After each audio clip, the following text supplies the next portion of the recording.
Okay, so good morning class. Our experiment today is about thin layer chromatography.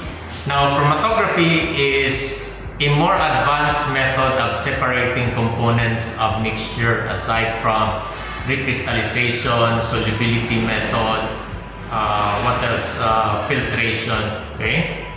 Now, the advantage of chromatography, which is now used in all fields, of science, is that we can use a very small amount, micro amount plus, The DNA fingerprinting is a chromatographic method of identifying the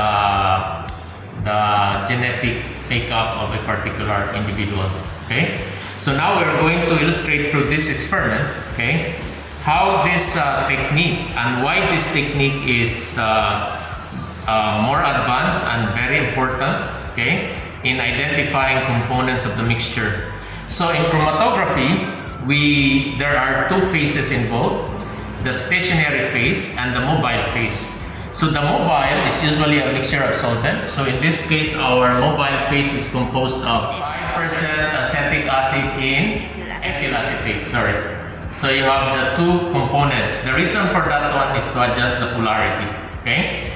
And then the second one is the stationary phase, which is usually a solid. Okay, like here we have thin layer, we use silica gel. Okay, that is coated on a plate. But there is, if you research on this one, you could see, you can identify different types of chromatography. In biochemistry, we use paper chromatography. So the choice of the chromatographic technique will depend on the nature of the mixture that you want to isolate. So in this case, okay, we are going to isolate caffeine from coffee. Okay, caffeine is an alkaloid, okay, which is a very important component in coffee. It is an antioxidant, but to a certain extent, it becomes toxic, because it can enhance the release of epinephrine or adrenaline from the adrenal gland, so it will make you very excited. So sometimes people will exhibit some like nervous breakdown because of drinking so much coffee. Okay, so here we have to identify whether we really have the caffeine isolated. Okay, we have to have a standard. So we have pure caffeine here. We have coffee, okay, which we assume to have caffeine. Okay, so first, we have to prepare our stationary phases and mobile phase. So the mobile phase has to be placed in a chromatographic chamber. So this is a modified chromatographic chamber, a beaker. Okay, so we have to let it stand for 1 hour. The reason for that one is to saturate the chamber with the vapor of the solvent, so that during chromatographic development there will be no tailing of the spots, or dragging, you call that. It should be spherical, when they are isolated. That is the reason why you have to saturate the chamber. Okay, and then for the stationary phase, this is our prepared thin layer chromatographic plate. This is silica gel, aluminum oxide, or diatomaceous earth. Okay, so I think this one is silica gel. So this is coated. It's a slurry, and then activated, meaning dried, and coated on the aluminum plate, and we cut it into the appropriate size. Okay, so this is now our PLC plate. So this is already activated. That means you have heated it a little bit to remove some of the moisture on the surface. So take note, silica gel has hydroxyl group. So the separation of the components, once you place your sample here, and once the solvent will pass through that glass, the components in the mixture will be separated. And what is the basis for the separation? One would be the interaction of the component between the stationary and the mobile phase. And this interaction could be intermolecular forces, okay, like hydrogen bonding, dipole-dipole. Now another one is the molecular weight of the component, because if the molecular weight is very high, expect that to move slowly along the chromatogram. So different components have different movement. Okay? So the distance traveled by the spot, once it stops, that means equilibrium has been established between the mobile and the stationary. That's why it's not moving anymore. So if you measure the distance of that one from the origin, from the start where you place your sample, and you divide that by the distance traveled by the solvent will travel faster than the components. So if you're going to divide this, you call this the retardation factor, or RF. So different components are different RF values. So therefore you can use that to identify the component. So in this case, if we have a standard and it has a certain distance, RF value, and we have the coffee with a lot of components, and then one of the components has the same distance as the standard, then for sure that component is your caffeine. Okay? If there is no spot similar to the standard, then there's no caffeine in your sample. Okay? So that's one way of identifying. You have to run your sample with the standard in order to identify it. Okay? So here, to apply your sample, as what I've said, you apply your sample in micro amount, small amount. So we use capillary tube to do that. Okay? So this is our capillary tube. Okay, so which we are going to use later on. But first, okay, you cannot just apply your coffee right away on the, on the chromatographic plate. You have to do some preparatory sampling process, and that is extraction. So you extract the major component of the coffee so that you can remove the solid residue. Okay, because it will affect the separation. So the appropriate solvent will depend on the nature of the target component. So our target component is caffeine, which is very soluble in dichloromethane. That's why we use this as the extraction solvent. Okay, so another sample that we're going to use here is mefenamic acid. Okay, so it contains the active component, right? Mefenamic acid. Okay, so this is an organic component. Okay, so we're going to identify whether, because some drugs they put some caffeine in it so that you will not be dizzy, especially if you are driving and you are taking drug without caffeine. So they put some manufacturing companies, they put a small amount of caffeine so that you will not be sleepy, because caffeine can stimulate the adrenal gland. No? So it will be safer.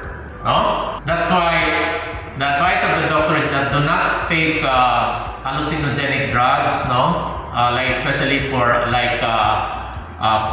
allergy, like cetirizine, antihistamine. You feel sleepy, so you do not drive with that. Okay. So here we're going to find out whether this one contains caffeine. Okay. So there are other samples that we can test. Like for example, there are energy drinks. Okay. That we can test.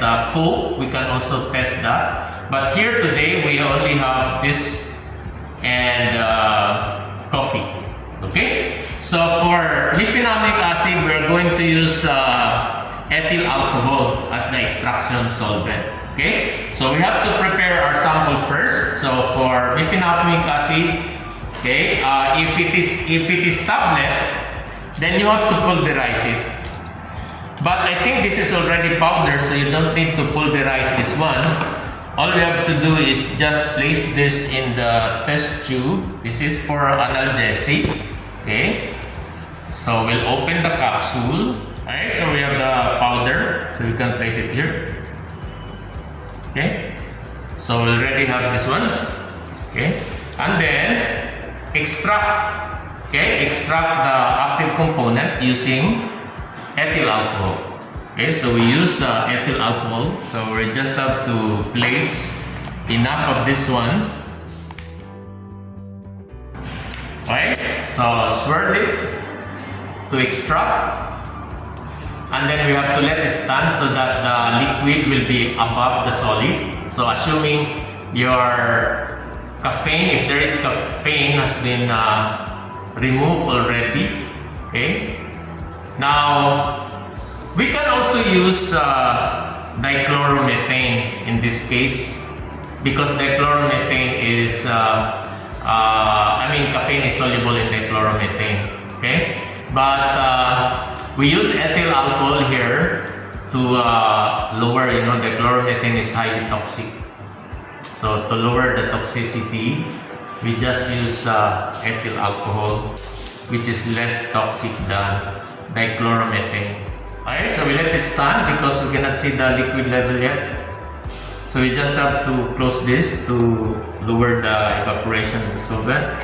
So that is our analgesic. Now we go to our coffee.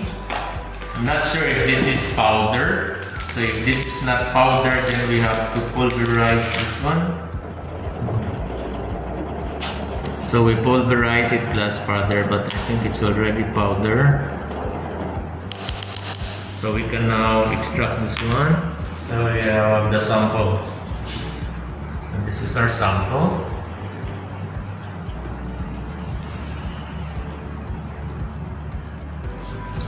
So I think this is enough.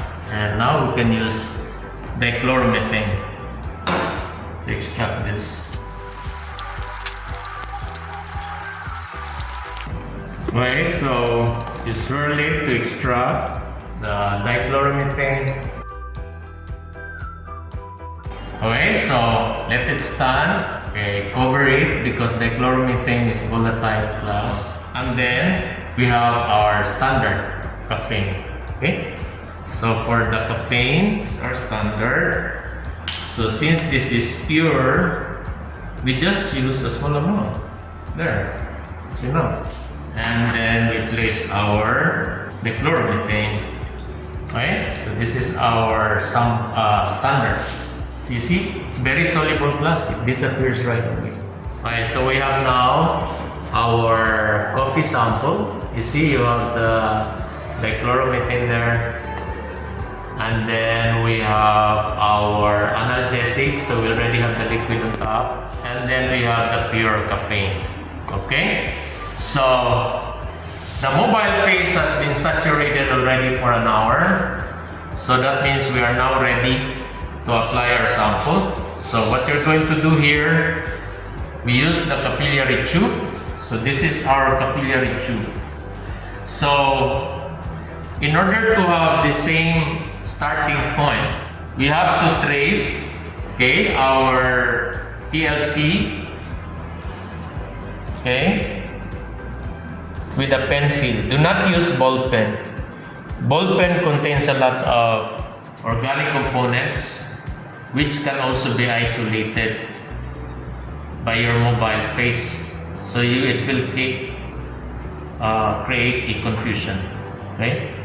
Because it will be integrated in your sample. So we use graphite, which will not react with the solvent. So don't press it too much.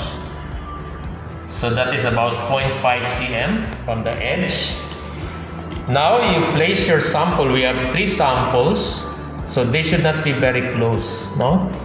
So your first sample will be here. Second sample will be here. And the third sample will be here, okay? So if you have a lot of sample, you can make this one closer class, okay? So these are the 3. So the first one would be analgesic. So you can put a label here, analgesic. And then you have coffee, so CO, caffeine, CA. There. Or you can write a code ABC on your laboratory notebook. Okay, so A for analgesic.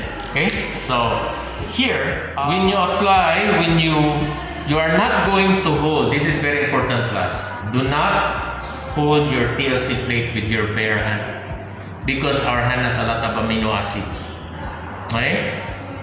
So during development, you cannot see the components right away.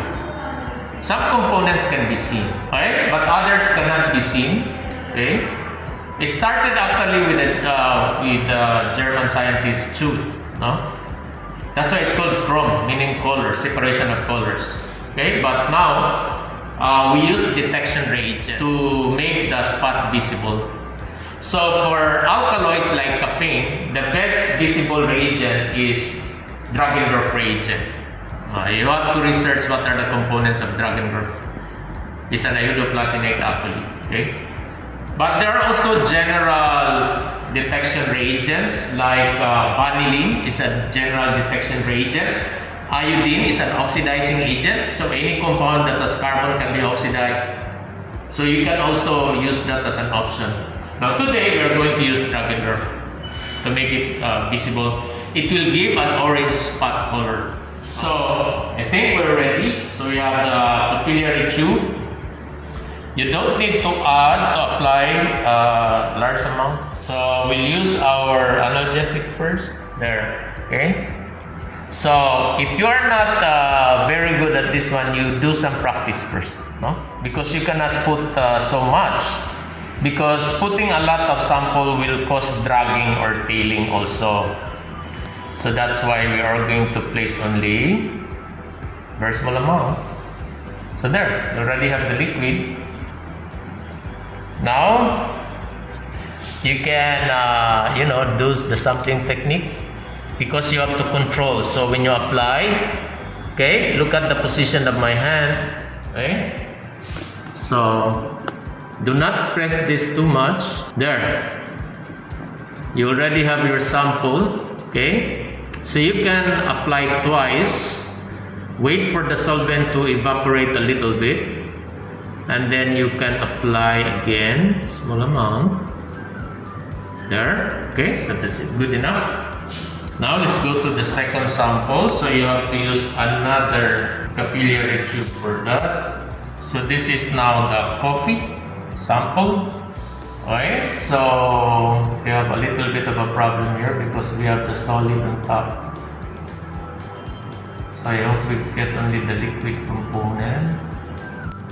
Hopefully we got a small amount of solid. Anyway, the solid will stay behind. Only the liquid. So let's see. Practice first. Okay, there. Okay. Okay, I think that's good. And then the last one is the standard caffeine. So this is our standard caffeine. So it's clear because it's pure. There. So we have our sample. Okay. Apply it here. Okay. And I think that's enough, no? Because we put a lot, so that's enough.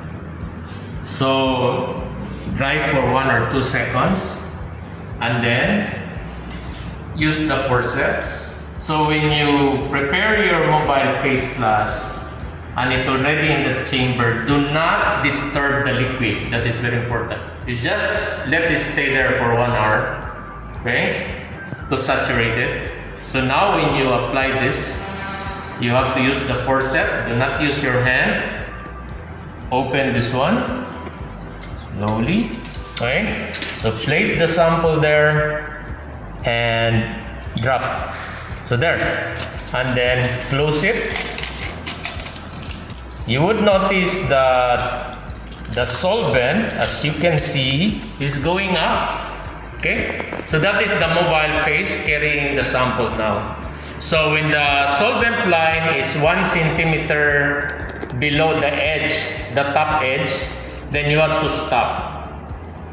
That means you have finished developing the chromatogram. And then evaporate the solvent for 5 minutes and then apply the detection reagent to identify the spot. Okay, so we have to wait for a while because it's still below halfway of the TLC. We're done. So as you can see, that is the solvent line. So we're going to remove this. It's done. and you draw the line right away because you're going to determine the RF. So that is the solvent line. Because if you're not going to do that, that line will disappear when the solvent dries up. Okay, so wait for it for a few minutes. Okay, so we're going to view, you notice this is, we're gonna see any spot. But UV light can interact with organic substances. Okay, so here, so let's, this is short wave and long wave, no? So let's try these two wavelengths of UV. So let's start with long wave. So you notice it's not very sensitive. Now we'll go to short wave. There you go. So the right spot is the standard caffeine. So in the middle is the coffee. The middle part. So you notice the coffee has a spot that has the same distance as the standard. That is the caffeine class. And look at the left side. That is the analgesic. You notice that blurred, very blurred spot, indicating that the analgesic has a very, very small amount of caffeine added in it. Okay? So this is a very good experimental result. Okay? So we can also use the detection reagent. However, unfortunately, we're not able to observe it. Okay, maybe there's something wrong with the reagent. But here in the UV, we can really see, as you can see that. Okay, so I think that's good enough. Bilugan nyo yan. Bilugan nyo. Now, in this case, sa caffeine, wala nga siya makita talaga. So this is the origin. So using the ruler, this is the ruler. Class, okay, see, nawala yun. Pero nandyan, meron ka ng, na-trace mo na yung sphere. So ito yung B. So, i-measure natin yung distance traveled by the solvent. That is 10, 20, 30, 40, 50, 50.5. Okay? 50.5 cm. Ngayon naman doon sa spot from 0, sa gitna, dapat 28 millimeter. Okay? 28 millimeter class. So, determine the RF. Dito naman sa sample natin, 29. So, very close sa standard, diba? 29 millimeter. Okay? So, solve for the RF value. Okay? So, that ends class. Okay? So, very nice result for chromatography. Okay?